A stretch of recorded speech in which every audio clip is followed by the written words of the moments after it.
Paunuanga. Ia, la vanone stasi sui, ia tulai mai sui Faleata numero 4. Le ngam tua. Ia lo vanone. Aftai lau fianga le whongtalai.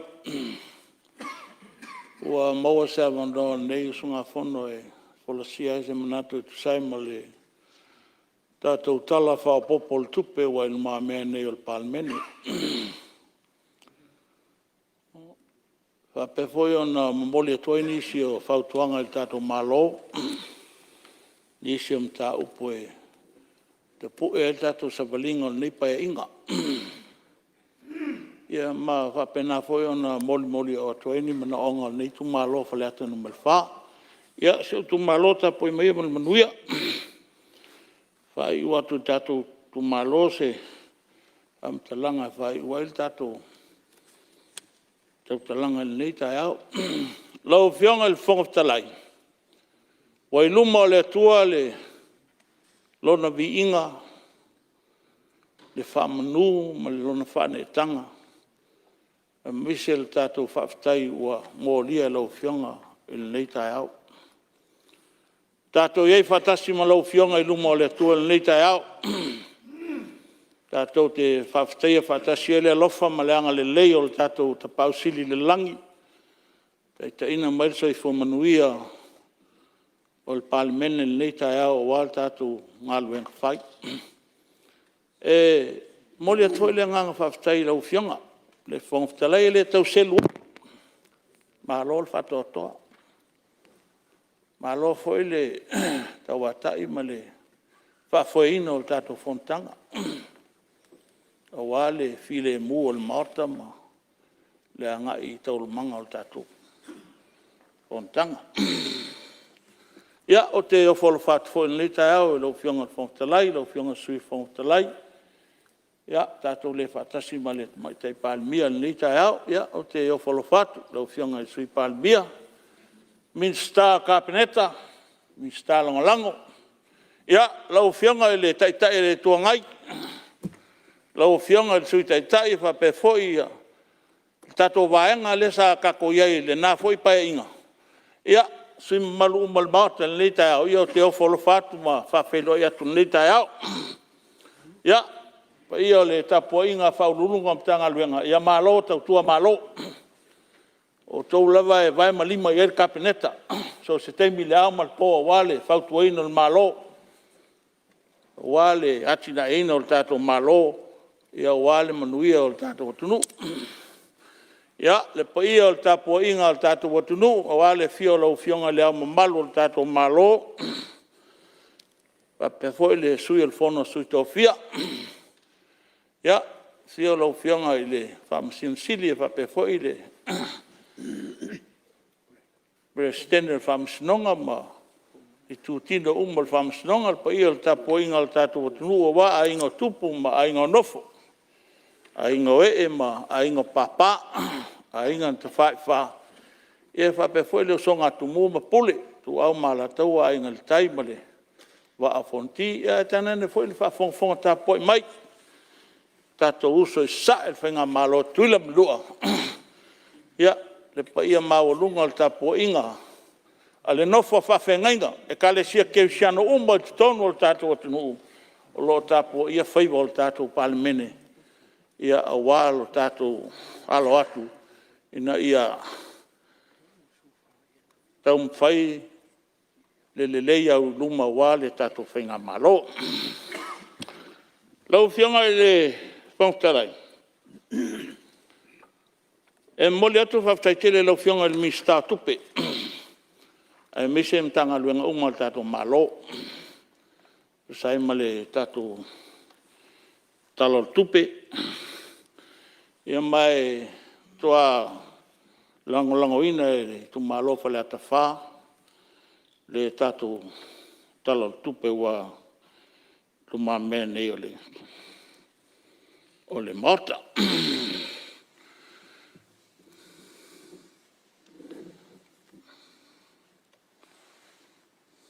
Lau fionga le minstao ki nam tamaitai. na sina famani nonga lava mai lau fionga I se teimi te tali mai ei. Pale al mele to aile to finga o sui te mai tai o le tumalone Faleata wha. Te loi ei teimi lea na tu lai mai ei teimi whainga palota la iti lea sa ei nei. I lea sa tau whaiesi pa vesi fo il matu tumalo le na sa valia mai risi pitonu le o puipa le lo ofisa e. Mana e whaise la tau sui ta mai ta. Whaise la ko pulangu. Ba umani si mea. Mai fia whonga ina lau fionga I le. Mai tai minsta en li tai au. Wa uma whawhita au li sa tu le mai le fia anga o ale ma uru mo la ainga ma ngafo atoe ma le tu roa sa tu mafono ma le tō whalwa uru. Leo to e fōi alu vai men ta whek. To e whelo ai nuu ma lo to wanga I le. Ma e tasi ar sui mai ta. Ma wa uma foi na moli atu I lau fionga ma le tau ofisa. Le tusi wa saini ia le komiti le ia nei. Ia e o lo toa mai na, mai a oktopa na ngatai le sui te mai tai. Ia o leo mai al teimi nei le ito e ono le fia mau mai se whaalinga mai le. Ofisa lo fionga le mai tai mi sta. Lo fionga mi sta o lo fionga te susu. O lea lava o te whaatari le mta upule I le stala whanua. O lea me o iei mea iau. E le whekau I le mea leo ko kongi whangua e aku ngaka I o. E whamait kou ofisa e le mawhainga whai o ngā e ringi whangua, Samoa whangua ia mo freehold. Na me o whapenga inga whai ka komea. Whasao mai le mea. A whai freehold. Whawewhenga whaingi kou la whango. E wha, le ngā mangi ngā ka ko whawai. E le ma whaina whaalidiu, whaaleanga nuu se whanua. Freehold. E le ma whaina freehold se whanua whaaleanga nuu. A whawhenga whaingi kua whango whawalwalea whapingi. Whasao mai le mea mao mai so e le whalea kakakei. Le whakari ma ko kumalo. O fia whangua lau uma ko kongi. Ai o kui o lau ofisa. Ai whamai e le ma whaina ki. O ngā e o le whangua le se whangua whasamo. Le le hoi la kuru kausanga o maku ngā kausanga. Ko lai mai foi ia le fionga ia. Ia le ki ngu ia whamai o. Ia le whau ala whaku ia o e lewa ia o sala si al ngea la koso kua. Whai ngai, kaimi ngai. We need it. Amulmole lau fionga. E langa mo kupe mea. Wo ma kokongi whangua. Wo ma sengi whangainga. Wo ma ngā mai. A lele o whakingonga, mga kanga fia, ki ngai walo le ngu lewa. O ngu e ki ngai kanga mga o e whaira ko me ave whangua le panke long mai kupe a ki ngai le ainga ma kongi mea whapenga.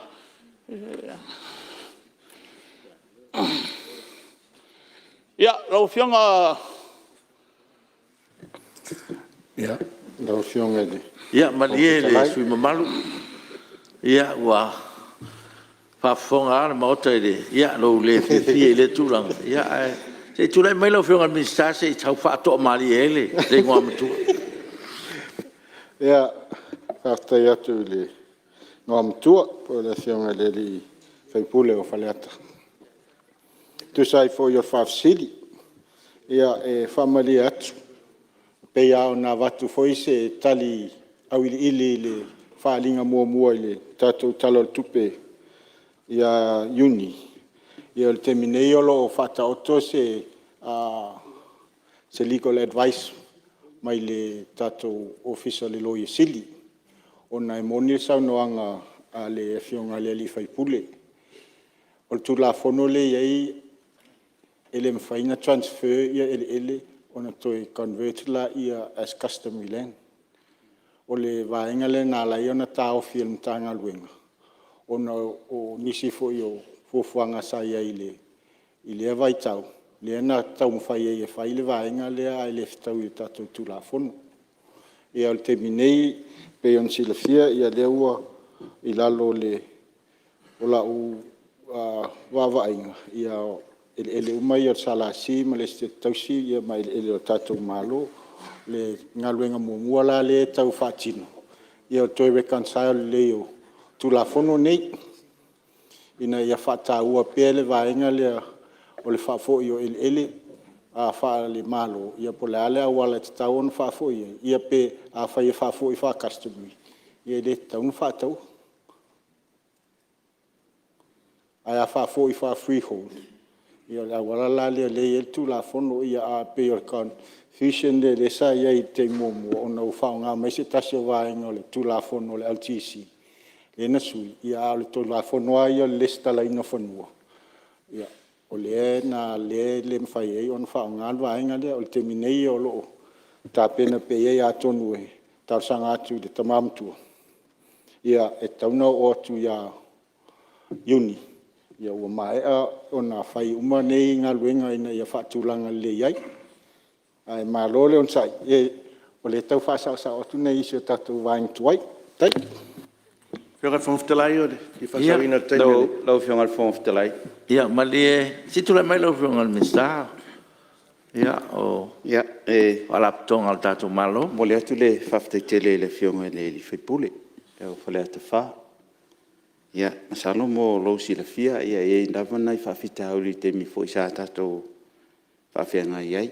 Ia lela ua whaile reshuffle ma batu i le fionga le minstau iai. Ia i whanua o whatau whatonu. Ia i voi whanua ua umana maili poti sa tu ina atu i le tau ala whanga. Ia ai whaile se singa e le ni tangata toa mua. Ia le whaila sa to e avatua i lau fionga e to e whaatino mai ia ngai ngā nuenga. Ia ai to i titia uma e avaturoa. Ia masalo le ua tatia i leo te renga i tau on tatia ai.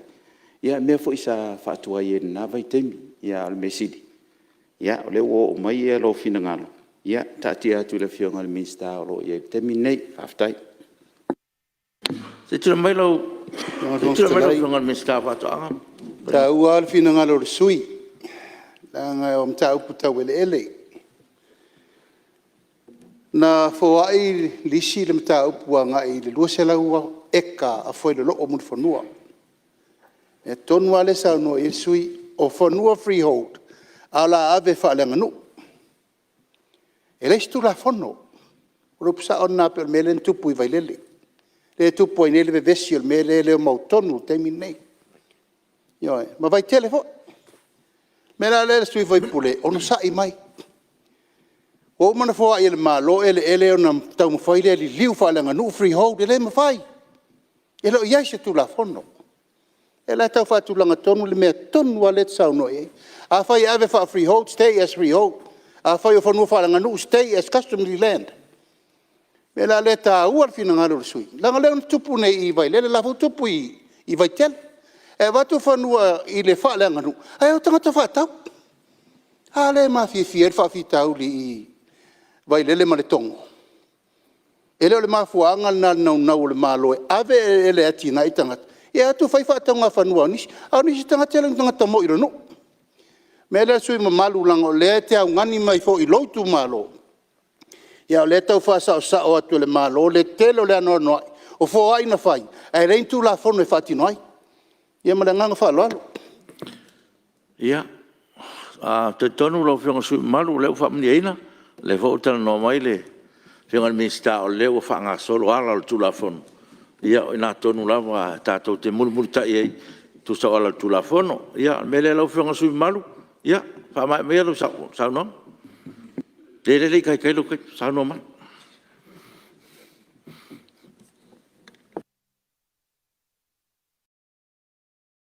Se malem tau pula. Awala sa o fail mele. Le lo fianga mi sta fatoanga. O le te sa no mai le se tu la fono. Wa o man fail tu la fono. Ma fail le lua fes fulu. Ko si sila le yai ka ka nga vesel tu la fono le. Ma fail fenga malo le ma ko. Le tu la fono le e avel fanua le a fa freehold. Le fio mai le miska. La va fenga le tu la fono. La yai tu la fono wa o man pasi lua fes fulu. A vesel tu la fono nga. Le winga nga pawanga le solution on makao pulea. Ave ese pula funga vai, wama ki seke nga i mal fa vai. Ai mangingo ka ko fa vai. Na mea lenga solid whawai. Ai loa tu la fone ftena ima whawai, au al whaia. Pa o ngā se ai ngu lua mako. O te whewhionga tu sui mamaru. Ia, e tere a wala whatino ai ia mea. Me le, ia e lofa fo i le daunau mai. Ia a lo whanga soro fo ia. Ngā lue ngā tātou malo. Ia ma whatinei. Elea, ia tātia pēr o iei pēr. Te tula me lau whionga me sa ngā rong. Whaftai lau whionga le whangwhtalai. Nei ngā o se whawhaukua aku matua lalo atu le whionga le Swimista. Koe awawau mai ma whaasanga kai o le uri ila. Au ke whaasanga mai ia mako. Mal whaaloa? Whionga whangwhtalai o le whiwhasau ina taimi o le. Te angai o i le uso ia Faleata, o ai mongo Faleata uso. Whionga suio. E me tau ni tai a mune nganga whaftai na whionga whangwhtalai. Me tau atu le maota i le usta ia o tū la whono sa i malele e nafi o fuuli uma. Ia me tau le sui ia talu na lue se atu nei vaenga o le usta i lona la e. Sina mea fia wha malama o sau noanga le sui. Ave ese nei tū la whono wha valvalea. Popole tele le sui o le vaimonga. O mea pasia atu i nei e mamalu ma tātou wha mamaluina. O ai ana pasia tū la whono le maota le nei. Ia me tau ale nei tai au.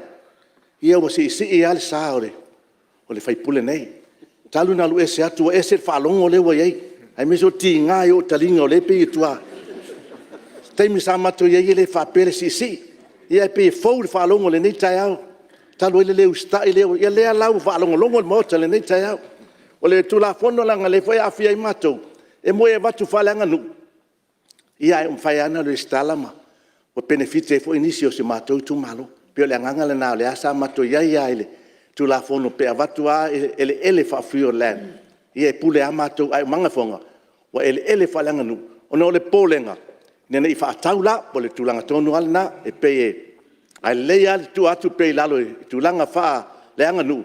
Ia ona ia fiel tulanga le lo atu pito luma saina. Ia pito I tual tanga Samoa. Malo anga fa lalo lo feng feng Alo. O nga ro vetalai e. E anga I fea rau whasa. Ia reo ke Ia, le se soson pe le sui te tai. Le ngal me fole na vesi na nafi. E te anga I le sui la sa no ai whakakau le whau la vea malo. O me nga le pole no fo e vesi tatou ma umi e tatou. Ia, me ale le te pole ai. O le me le kula me nafi e ma fua me fo ia o sui te tai. Me le. Ia. o whionga fo karai. E Maria lo fingar. Ia la fo e kali o ai anga I mai ama u. Ora la sa o. E le taimi o te tai le tuangai. E le taimi tu la ia. Ala ngo fia kali tu la fono le sa ngo isu. A fo ro fingar. Iue, ma di mai. Wala nga sa o nga pasia pu la fo lo fisfu. A ma ngo fo I ma olo I bala u di ba ba ba. Piko leo kele ale io e olo nga io e pasi o tu la. Le ia e so so for sui ia sa o foi le fautuanga le ia a fuile le vai mango no tasi so stu la forna pasial ma tato te fa alongia uma mele fa manato tu pe le sui malu me se foi poi il Palemene ia o le tato sila ne vai tau ia e fa pena o le tuche na tato o fai pule tato te fa alongia uma tato tu la forna fai ia lo ia le no e ta pena I mo se sistemi e pe o tulanga le so so ne tu sui malu le whangwhtalai. ia Leo te tula ia te lo taimi malo e lo whionga. ia Tau tele lo whalinga lea na mai. A whai e whinangalo le malo e le.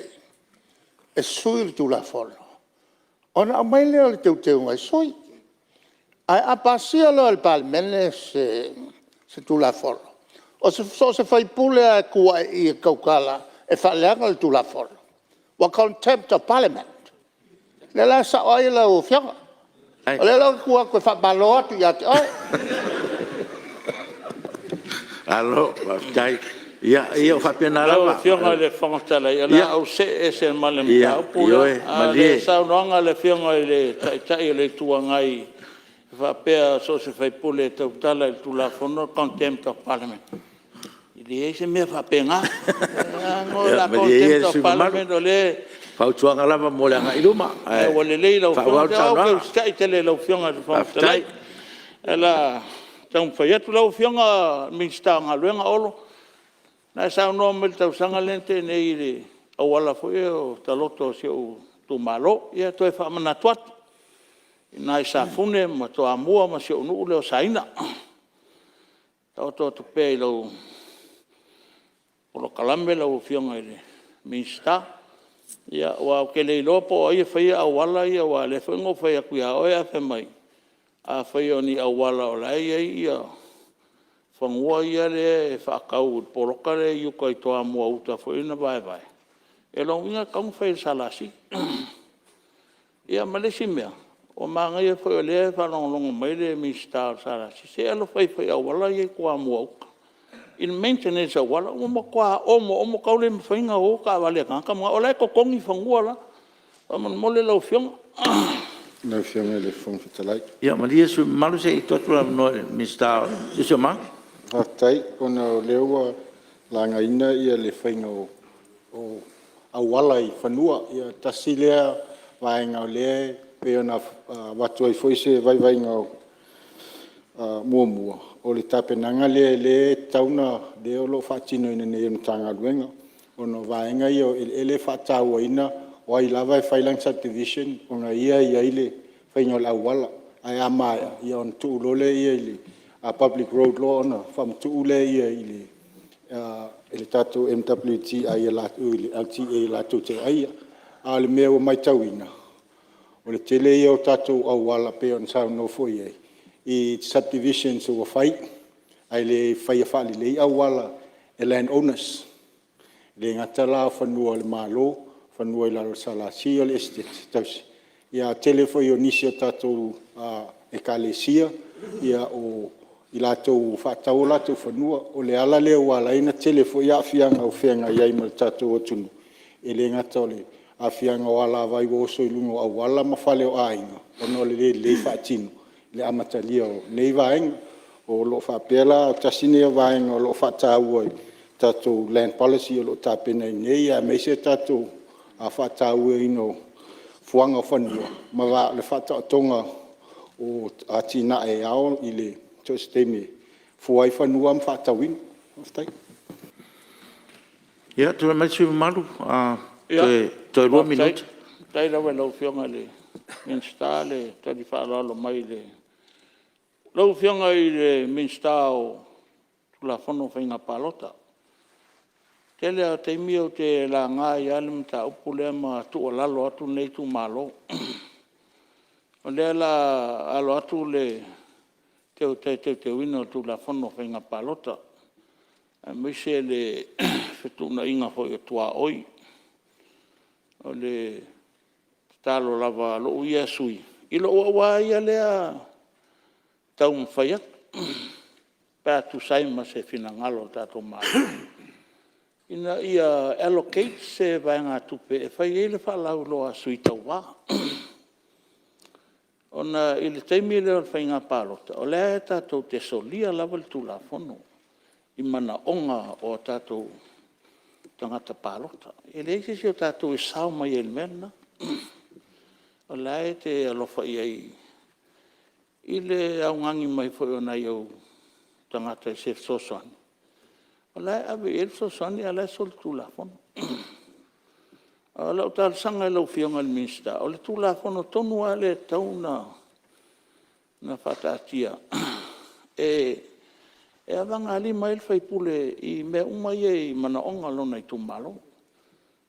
Wa e ai il teleo o sui e pa ur ke se furu kala pe pasikaleki inga vai kai e o me foi ngi vai kai mi o ese foi la lunga le wo ia o ese foi tu la mai o mta o po va ku famasinonga mo le fa ali winga foi le famasinonga o kupenge kai se furu afe kai fia afe manga ele afe mai o le anga nu alo wa manatu o tsuyo Faleata fa Pea whai te falta wala se Tofa pa ia le kapeneta mal tato whainga malo. I allocate at least 50,000 I le sui tau wā. E whai ia na whaalau I loa. Ia ma tali e mana onga I alo nei tu malo. Li poti komsino whainga palota. A whai maua o e wai overspend le tupele ua whaatula whanoina. Ia, oi nai, tau na mori ai oi. Ia pe o le tuala lotu nai lau whionga il minsta, tu watu iau taftafa o na ua kapenga le tula whano whainga palota. Ia pe atau ana ese finangalo le kapeneta mo le tato whainga malo. Ia wa tele ina saunoa ia sui Ai. i le me ia whalau. La whionga le whangtalai, mo se amanoa wha amon O ia, te tu nei mai lau whionga le minsta o leo, ma o pipua me swele o whito whainga palota. Whaftai le whionga le whangtalai mo le amanoa. O le tūlanga o la ngā le whionga le suia whaipule mo Faleata numa le wha. O lo whaatino ngā luanga le tanga luanga tu whaatsinga o li poti uma ia sa a ngā iei le lunanga le tula whono pārata se tasi o tula whono tā ua ia tātou le tātou Palemene. Ai le ngata i leo le malu le tātou watunu. Mai whaftai mo le whautuanga. O mo mta upu ma sa la ngā i le komiti na whaia suenga ma le komiti al Palemene. Mai o mai fo i luma le tātou mota ia le tula whono. Le whaia se whai lunga se whaiunga munmuli a whaia le tātou mota. O le pāringa am tau pu ma la ngā suia whaipuli. O lo tanga i enu tanga lunga mtu whaatasi li poti. Aftai la whionga le whangtalai mo le amanoa. Ia, waftai lau whionga i le minsta, te le whaaralo mo. Ia, tu nei mai lau whionga sui mat. Lau whionga i le... Pa mai sao nonga, mai alo te. Iau te loa tere sui wa saunoa i le tele mei o whala au whasaina. Le isa mea wapenga. O mkoa whaatele ina lawa. Tātou kapeneta mal tātou whainga malo. Taun si sila toa iei. I se whainga mwhaintu whaatasia i le tātou Mulinu'u atoa mai se le pūlenga lima whaipule. Ina ia tu whaatasia i. O kako aku ngosika mai ia kungu ua whapea. E whainga ia le mea i loa ngi ia kaya. Lai loa uma mea lai whaia Samoa ako. Alfa awelawe o langa o lai wha au fufi. A inwau le pūlenga malua lima whaipule ri poki umai mengi. Masoswani i le mtanga luenga leo leo. O makua whaakele inga lau. Tūlanga le mea leo leo. Ma le si mea. E iei alo mangaku. I e ka kaunga avea ma criteria. I so se ngā luenga le malo. E whapifoi kako whaipule. E kaunga test uma kako drug free. Ai malo mal paloka e testa ko e ole ke ula menga. Ia avea se lo whaipule. E ke le sau e ke whaikula fongo e ka aloi menga. I lo wawa le mga koe le whaia. Kau whainga whapenga le whainga luenga le malo. I le ka kaunga whainga luenga se si e a fia i whala au whasainga. Ma mea whapenga. Ia, lau whionga. Ia, pa mai, mea sao nonga lau whionga sui mat. Ia, te tasi anu ta upu lea lau whionga. Ua mai aro teimi. Ia, e umin ngam kau. Ia si sau. Le onu ta upu a le keisi lea. Oi, ia. Le wa o el tato atunu. Le o leo ke sili atu le minsta. Ua maliu le tangata. Ua whaisu e suenga leo leo. Ua iei I latou o masalomia. Ua iei I latou o molimaku. What is the hold up? O la me whai mai e le lava molimaku. O jurisdiction ngā court. Na me o le o el tato mta upu le whangasinonga. Wa lava ava o ele tunu o le la fai mai fontanga a malo ta pulenga nei a vevesi ka ko ko ngeme. We should put this issue to rest. Lau fianga minsta leo. Le o mau lo finanga. I should think e fa tuanga lau fianga. Ia. Leo fa mai ma sa no tam ta pule. Ia. Le fa fonga mota. Ia. Ma lo la sa no. La fa uma kuia kele ngai mka kuia la fa yo le se tu lai mai le fonga mista se tu lai le mai mista o o tato miliona o mai ona fai tato workshop o manino ato to mai tato le sai ka ku working group ia to no voi le to o ia tato yo to finanga o le o mai ata pena ia tato mota ia se tu lai mai le fonga mista Pastai le fonga fonga mo le no e pastai voi le fonga le ngam to ele il fsili o te tonu sa ye foi se sua fai pule sa langa le mta pule lo fionga le fonftalai o mai an fai unga mtanga lo ngalo le il la to so ngana so ato mta pule le taunu'uga o se anga leo i latou vaai i le tulafonu o lo taitai ai leo ma le tulaga fo'i pea tapena leo fai se faamasinoga e le o le taunu'uga leo e le lagolagoina ma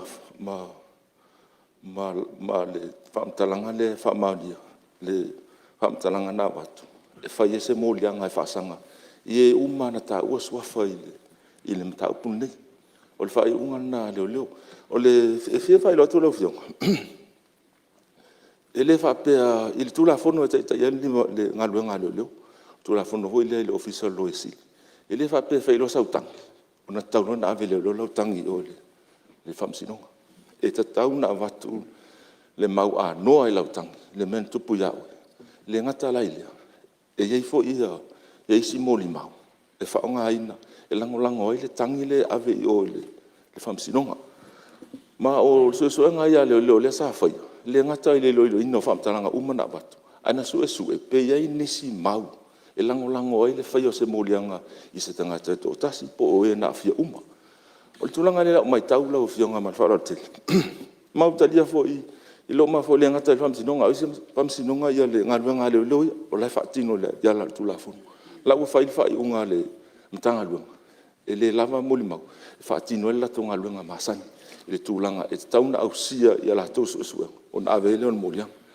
a faapea la e iai se tulaga e lē talitonuiga pe le finagalo o le tagata lea te falitagi e le talia lea foʻi le faaiʻuga o fai leoleo lai ai le manoa lau ai atau alua e ave lau mataupu i o le faamasinoga pai lau private prosecution e le gata i lea a faapea foʻi o lou talitonuga e iai se auala le faamaoni le ala le tulafono ua ia e leoleo ua le ave lau mataupu le faamasinoga su mataugagolega leoleo o le tulaga na e tau ona tausia le tulafono a lau uma na iai le faaiʻuga le matagaluega lau te lē aveina ia le mataupu le so o sisi na taʻua le mataupu le ona e leini mau anoa e lagolagoina ai o le faaiʻuga a le matagaluega a leoleo ua uma ona fai a faapea la e iai nisi e le fifia le faaiʻuga lea alu e ave lao e mataupu le faamasinoga a leo lena alu e su na tagaluega leoleo na tatou iloa laia pe saʻo pese le faaiʻuga leoleo a le faaiʻuga leoleo ia le latou talitonuga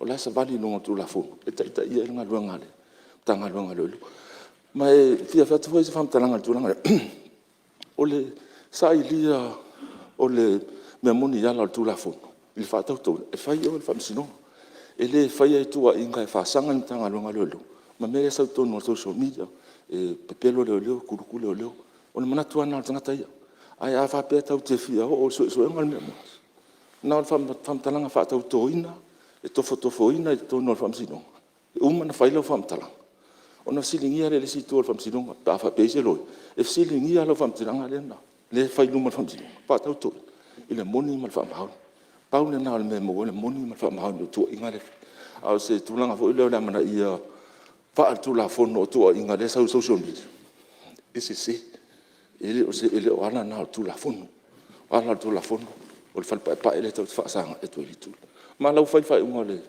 matagaluega leoleo ia ua minista leoleo talagalogia le latou faaiʻuga i latou faatinoina o ala o le tulafono ma suʻesuʻega i le o iai ni mau anoa e mafai ai latou i le latou tiute faaleoleo le faiga suʻesuʻega uma e le faapita suʻesuʻega tasi e le o lava e ave le faamasinoga ma o le tiute leoleo a leai la le talitonu le lagoina ave le faamasinoga ave le le faamasinoga pete ala failautaga ma le faalalotele ala fioga le minista ia le ua saunoa le fioga i fofetalai o feaga i faulawe ia o te anga i le sui lea o Faleata ai ua le faaaogā le mea fautiti ia te saunoa lai ole ana le sa saunoa foi le fioga le minista tāua ia lou sui i le mataupu lea a lea o te faafetai i le sui o Faleata te mamatua i le toe laga le aga ese le tāua a le aso le ua lagona le fiafia ma le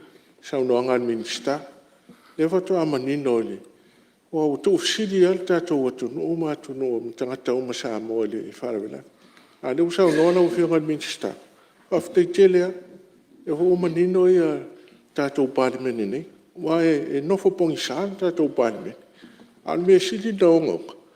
O le Palemene le tua ia le whaarewela ne. Le ua fia e minsta. Ai whaafutai telea, lau whionga le whaafutai, whaafutai mo le awano.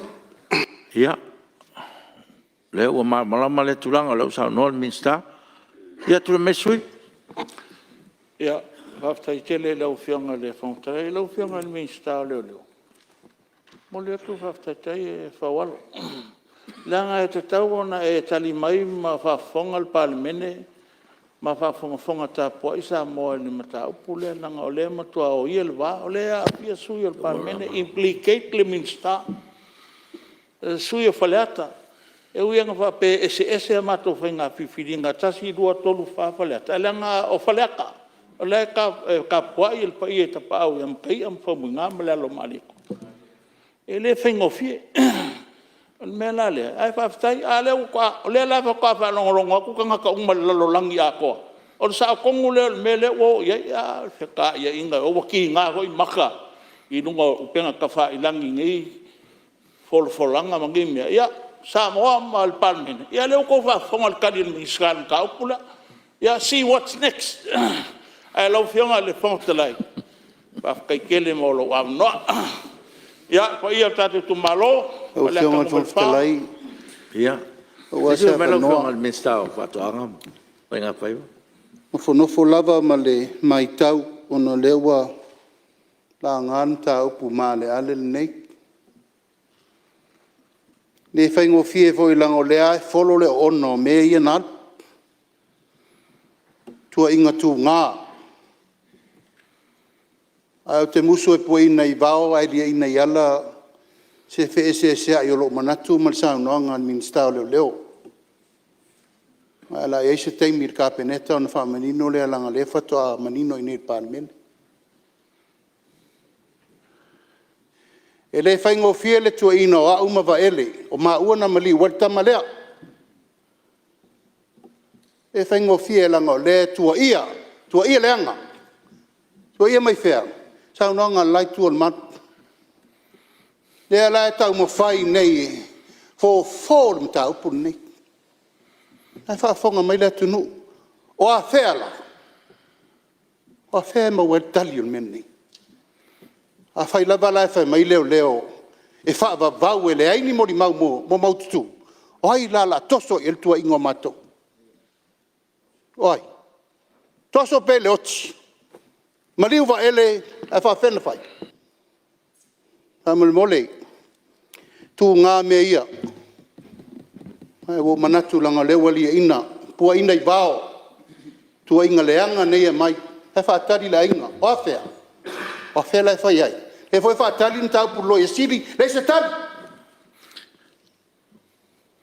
o fianga fon ftelai wo manatu e tu la yatu langa tu nga tu inga le usara lau de la lang aftai la leo le ma fai no fo ai a fa pela le wala le private prosecution ata to wola fai ai ata to wola fai po fe fa ma di mo di mau na batu ya follow le honor mele at Melangang fa lo lang leta po Samoa I tua inga leanga na fai mai ya dai ma se me fai fa mal attempt to murder la le pu na fai tau pula tanga te mai fasioti ya o aftai fianga fong te lai fa ma lu wat mali lo fa fonga le tunu me sta ya mana tu fo ia ona o nem ta upu Malae ale ia ai no le no fo wa tau no ai fianga le minsta ia mele ia e ta tia tua lo to ai nga kapeneta pa pena lo fa fon ko Palemene ia le tutela o foi me wala ia to no Palemene ia o le fo no ia e ta tia tu le to kapeneta si da to ina ia mo perfile mo le to no ia to fontalai na se na tu vai ha mon mole I te o se lo te o le o fontalanga le te fa tu la fono la nota to uma te ina uma tu la fono la muli le la to va tu la fono te la to ngalung o le fa unga vo ia o tu la fono la uma tu la fono o ia fa unga fa le fa wa le se mta por fa sino la u fa unga le o ahora ya taula istanga tale le fa unga ino tu la fono la tala ya mali la to fo ina le mele fa pe le fa mauni le fa mo le su le Nei loe la ia wai ave ino nei loe le pesa pesi. Le wa mau atu. Tu la fono Malie tatu la solo. fionga mista. Ya o fianga ko to lai tau fa se matu leo. Tati atu nai tu ma. Te to lai atu pe mo se ava no. Ai fina ngalo mau lo ava no se taimi. Ia ne lo taimi ia fina ngalo malie la fionga te tele tu ngai. Le tau fa to atu le. O ia kapineta. Ia meso lu mo tatu Palemene. Ia ma fuanga bona tu lai tom fa fa to. Ia ma dia me lo fi o ka kai me malo longa ia a kongo foi me malo longa o mo fi mo tatu mauta mele ia la fatati ese tatu ngaluenga mo malo longa ma sanyo Palemene Tiafau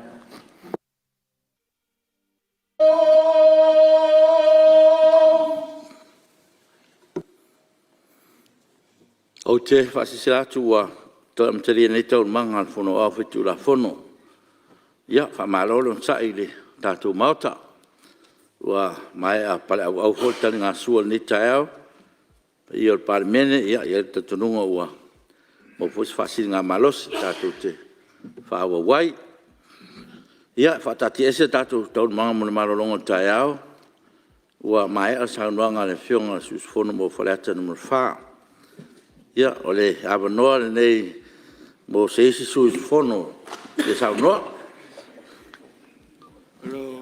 lo fionga fonga talai pe wa umalo te mi le ia o le mai aro le ka ko malo lo uma wa o va tu lo te mi sa fa tu langai ia te usta ia le fina lo fionga te tu malo fa ftai ta pa dai le lang ia te manga le panga solongo tato ngal ka ko miliona ka la plokeki ko asekia ka ko ka penga mai lo e kongo ka ko ripoki o le si miliona ia ko ro ko fo lo ka ko mangu kele ka ko fontanga va ftai malo le lang mai fo ia se tu le meno fionga mista so tai pe ese si Nei fa mul manua mau ava no wai tau le mau ava no fa penei ia ile saunanga matango fiere ala fionga ia ile suyo Faleata ia ile mai ale le le polenga la fionga fo talai lo ta po si tu malo a o listanga te honga ia le tulanga na o iai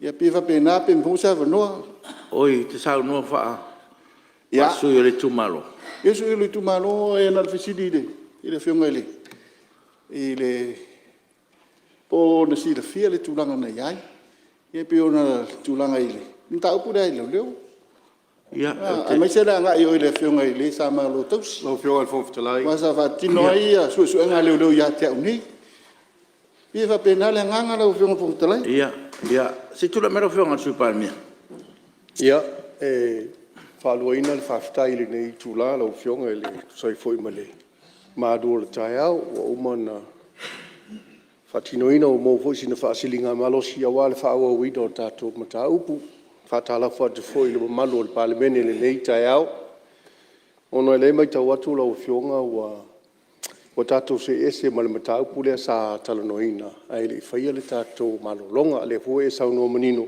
ia ua maia lenā mataupu o la tatou se ese mai lenā mataupu ae manatu ona o lea ua toe tulaʻi mai le fioga le minista ia ua popolega lava lau fioga ona le mataupu ia lea o se mataupu faapalemene o le mataupu pea na taʻua ai le saunoa ai le fioga le minista leoleo ia o le mataupu o le matagaluega leoleo ia o le mataupu o loo i totonu o le kapineta le temi nei lea talosaga atu ai lau fioga i le fofetalai tatou faatatia lenei mataupu ia ua foʻi nei toe lagā mai se sui o lea o le agaʻi atu iai le kapineta ia uā foʻi le faauauina ona faatalanoina lenei mataupu ia a o loo faauau pea suʻesuʻega leoleo o le tualaʻi atu lea ma le faaloalo e lau fioga lenei Tiafau ma le mamalu o le Palemene malo faafetai saunoa e lau fionga le sui Palemene ia o le agaga foʻi na foa e faamalulu atu ai nisi finagalo o tau faaalia mataupu lenei ia le o langa salaga ia lava finagalo o sui mamalu i lona ia foʻi taimi ia lea ua tali le fionga le minista le foi faasoa foʻi nisi o le kapineta ia finagalo malilie tatia pea le mataupu lea i le tagaluega leoleo ia mese foʻi kapineta ia mo le faauauina ua faapea lava uiga o le galuega le foʻi na galue ai le faapea e tatia ia tatia le faapena e saʻili foʻi i mau ma mau mo ua le agaʻi luma mo le suʻesuʻega faapena le ngangal nawa manatua ia se ola si le fie le tua me uma ia le tua fo na te fa sino mai le na fa nei me le o winga ia so fo ngam tatu e ne fa pe fo ngalu ngalo le sa ili ia e tatu te fa mo fa lango le tua mai le me tonu man me moni me le o manatu te le tatu ngalu ngale tau fa wa fa so ia manatu la tati atu lo fo ngal su pan bia mal kabineta ia so ala pule nem ta upu ia wala wala fa fonga mai le tunu ia le nganga le no fo la fiong family tu la fiong le mista ia usta ila vai lau aftai ila fa tonunga la fiong pa wala smiti tate ola mal fefe aftai ia malo aftai lau fiong fong ftalai ele se si eto e atau matatao fina ngalo le usa no e sui pan mia le foi wa malele la fiong al fong ftalai ato fai o lea ai pa wa le ta sa muli la ngole to tonu le mota e o lo fai fa upunga o le tupu nta upune mai la le fa to nunga la fiong al fong ftalai a fai wa fa ngasel ta upun matu tam fai atu ave foi la sa popo inga ya la tolai la ngola tona la tau fa so mai ma fai tua inga le musa sai ta ia au lo fina ngalo le so a fai na la ta tia pan mi mal kabinet ia nga fa malo aftai foi le so son mai le no fo ia le ngangal na no fo ia batu pese la ngona o tatu tatu Palemene ia tatia nem ta upu ia aol mtanga benga mese foi o le o yele kabineta se sila to ia o la lava tele petit ia fai lo mai al so ni foi le tatu mota ia mese foi le tunu le tau fa fonga mai ia o le o tau fa fonga mai ia le o tatia il mtanga no leo i fa pe foi le kabineta na ia fa pe na ona fa wa le la tu ngaluenga ia mautinoa ia tatu tonu tonu ngale ina ia mauai ia le mi tonu fa tino le mi tonu nem ta upu ia le ta sanga le malenga fa lo pe il tatu mota